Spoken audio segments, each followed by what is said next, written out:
நான் இல்லைன்னா நீ ஒரு ஸ்டெப் கூட எடுக்க முடியாது. நான் தான் உன் உடலின் தூண். மெக்னீசியம் இல்லைன்னா பிடிப்பு வரும். வைட்டமின் ஏ டி இல்லைன்னா பலம் குறையும். வாழைப்பழம் பாதாம் தசைப்பிடிப்பை தடுக்குது. எலும்பு பலவீனமா இருந்தா என்ன ஆகும் தெரியுமா? பால், தயிர், கீரை என் எலும்பு சக்தி.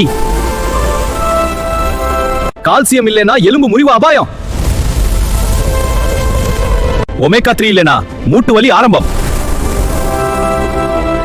மத்தி, சால்மன் மூட்டு வலிக்கு ரிலீஃப்.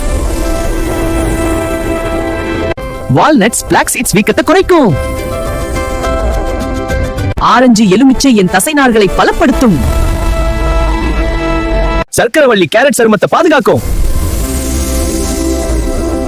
அதிக உப்பு பாத வீக்கம். தண்ணீர் குடிக்கலன்னா தசை பலவீனம் வரும். என் வலி உன் வாழ்க்கையை நிறுத்தும். நீண்ட நாள் வலி இருந்தா டாக்டர் பார்ப்பது அவசியம். நான் வலிமையா இருந்தாதான் நீ உயரமா நடப்ப. என்ன கவனிச்சுக்கோ, நான் தான் உன் பயணத்தின் சக்தி. இந்த வீடியோல உங்களுக்கு எது பிடிச்சிருக்குன்னு மறக்காம கமெண்ட்ல சொல்லுங்க. அப்படியே சப்ஸ்கிரைப் பண்ணுங்க, ஒரு லைக் தட்டி விடுங்க.